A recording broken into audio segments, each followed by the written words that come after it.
भारत के सबसे बड़े बिजनेसमैन रतन टाटा ने कल रात अपनी जिंदगी की आखिरी सांसें ली। रतन टाटा की अचानक डेथ ने सभी को कर दिया है हैरान। सिंप्लिसिटी और चैरिटी के कारण रतन टाटा ने कई लोगों का दिल जीता है। एज रिलेटेड इश्यूज और हाई ब्लड प्रेशर के चलते इनका निधन हो गया है। रतन टाटा ने अपनी जिंदगी में ढेर सारा नाम कमाया है और आज की इस वीडियो में इस बिजनेस टाइकॉन को ट्रिब्यूट देते हुए हम बात करेंगे इनके लाइफस्टाइल के बारे में। तो वीडियो को अंत तक जरूर देखिएगा और अगर चैनल पर नए हैं तो इसे सब्सक्राइब कर दें और साथ ही बेल आइकन पर भी क्लिक कर दें। लेकिन वीडियो शुरू करने से पहले रतन टाटा के लिए कमेंट बॉक्स में प्रेयर्स लिखना मत भूलिएगा और वीडियो को लाइक करना भी मत भूलिएगा। बायोग्राफी। रतन टाटा का फुल नेम रतन नवाल टाटा है। इनका जन्म 28 दिसंबर 1937 को सूरत, इंडिया में हुआ था और हेल्थ इश्यूज के चलते उन्होंने 9 अक्टूबर 2024 को इस दुनिया को हमेशा के लिए कहा अलविदा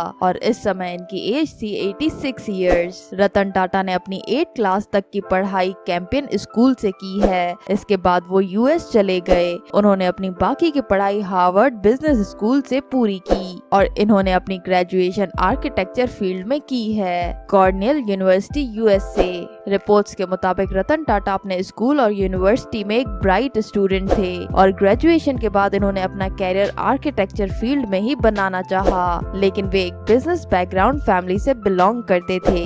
इसी कारण एक दिन इन्हें अचानक ये ख्याल आया कि आर्किटेक्चर फील्ड में कैरियर बनाने से बेहतर है कि वो बिजनेस को आगे लेकर जाएं और अपने पैशन को देखते हुए 1975 में रतन टाटा ने हार्वर्ड यूनिवर्सिटी से मैनेजमेंट की डिग्री ली। टाटा पेशे से एक इंडस्ट्रियलिस्ट, बिजनेसमैन, फिलैंथ्रोपिस्ट, एंटरप्रेन्योर और एक इन्वेस्टर हैं। कैरियर। चलिए अब बात करते हैं इनके कैरियर के बारे में। रतन टाटा पढ़ाई में इतने इंटेलिजेंट थे कि उन्हें IBM जैसी कंपनी से जॉब की ऑफर आई। IBM एक अमेरिकन मल्टीनेशनल टेक्नोलॉजी कंपनी है और वो लोग बहुत लकी होते हैं जिन्हें इस कंपनी में जॉब करने का मौका मिलता है।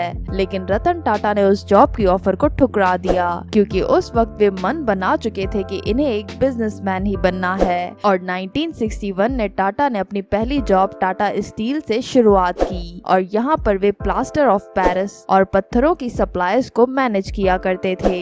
टाटा स्टील में काम करने के बाद रतन टाटा ने इसी कंपनी में कोई न कोई डिफरेंट जॉब की और इसकी वजह ये थी कि वो अपने बिजनेस को पूरे तरीके से समझना चाहते थे। बिजनेस की अच्छी नॉलेज पाने के बाद रतन टाटा को कंपनी के मैनेजमेंट टीम के साथ काम करने का मौका मिला। 1971 में रतन टाटा को टाटा ग्रुप की टीवी और रेडियो बनाने वाली कंपनी नेल्को की जिम्मेदारी सौंप दी गई और ये कंपनी उस वक्त घाटे में जा रही थी और 1971 से लेकर 1974 तक रतन टाटा ने इस कंपनी पर दिलो जान से मेहनत की और इस कंपनी को सिर्फ 4 सालों में मार्केट में एक अलग ही पहचान दिलाई। लेकिन बाद में कुछ इश्यूज की वजह से इस कंपनी को बंद करने की नौबत आ गई और इसे बंद कर दिया गया और ये रतन टाटा की जिंदगी का पहला फेल्यूर था, लेकिन इन्होंने हार न मानकर आगे बढ़ने का फैसला किया। इसके बाद रतन टाटा ने अपनी एक और डूबी कंपनी टाटा एक्सप्रेस मिल को खड़ा करने की कोशिश की, लेकिन इन्हें यहाँ भी सफलता न मिल सकी और ये कंपनी भी बंद हो गई। 1991 में रतन टाटा को टाटा ग्रुप का चेयरमैन बनाया गया और अब तक इन्होंने बिजनेस की इतनी नॉलेज हासिल कर ली थी कि अगले 21 सालों में लगातार इन्होंने मेहनत करके टाटा कंपनी को इंटरनेशनल लेवल पर पहचान दिलाई और रतन टाटा के आने के बाद टाटा ग्रुप का प्रॉफिट 50% तक बढ़ गया और बस यहाँ से फिर इन्होंने बिजनेस की दुनिया में अपनी सक्सेस का सफर शुरू किया और काफी साल टाटा ग्रुप में काम करने के बाद रतन टाटा ने काफी सारी कंपनीज को भी एक्वायर किया, जिसमें टाटा मोटर्स के साथ साथ लैंड रोवर और जैगुआर और टाटा टी के साथ टेटली टी कंपनी और टाटा स्टील के साथ कॉरस जैसे और भी कई कंपनीज को शामिल किया गया।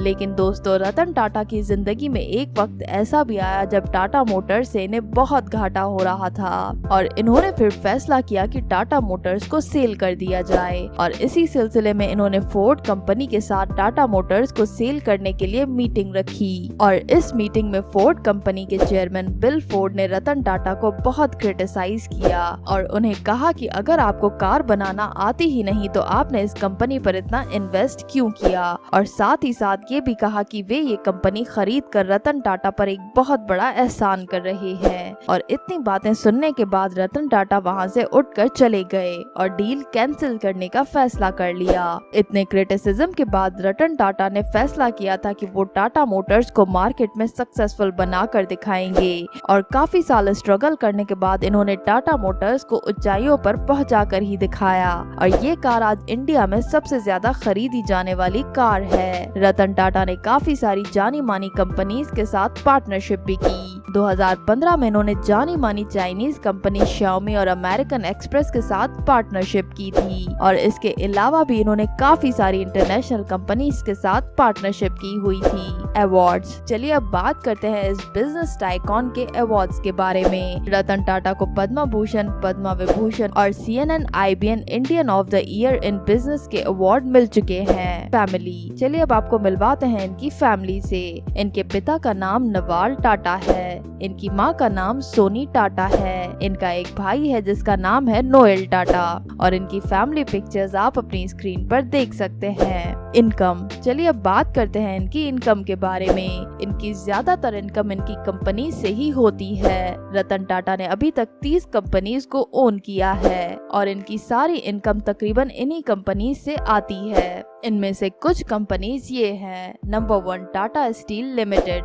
इस कंपनी से रतन टाटा की हर महीने 16 करोड़ तक की कमाई हो जाती है, और इस कंपनी में 32,984 एम्प्लॉयज काम करते हैं। Number 2, Tata motors limited. Ratan Tata का सबसे ज्यादा सक्सेसफुल प्रोजेक्ट था टाटा मोटर्स। इस कंपनी से वे दुनिया के अमीर तरीन लोगों में से एक बन गए। Tata Motors world wide 175th country में कार को सप्लाई करता रहता है, और इस कंपनी से रतन टाटा की हर मंथ 29,000 करोड़ तक की इनकम आ जाती है। नेटवर्थ, अब बात करते हैं इनकी नेटवर्थ के बारे में। 2024 के हिसाब से रतन टाटा की नेटवर्थ थी 17,910 करोड़ रुपए। हाउस, चलिए अब आपको इनका घर दिखाते हैं।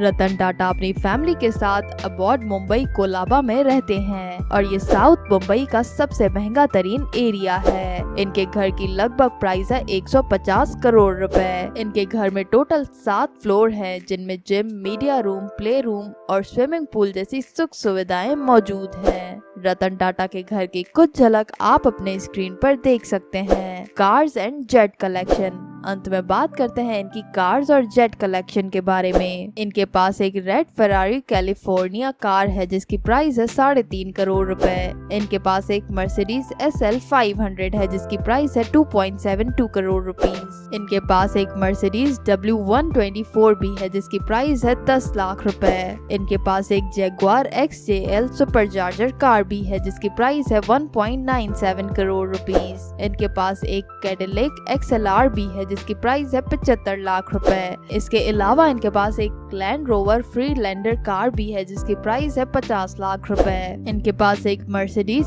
S क्लास कार भी है जिसकी प्राइस है 1.33 करोड़ रुपीस। और इतना ही नहीं, इनके पास एक डसॉल्ट फैल्कन 2000 प्राइवेट जेट भी है जिसकी प्राइस है 215 करोड़ रुपए। तो दोस्तों, ये थी बिजनेस टाइकॉन रतन टाटा की लाइफस्टाइल वीडियो। अगर आप रतन टाटा के फैन हैं तो वीडियो को कर दें लाइक, और साथ ही साथ शेयर कर दें अपने दोस्तों के साथ, और कमेंट बॉक्स में इस बिजनेस टाइकॉन के लिए प्रेयर्स लिखना मत भूलिएगा।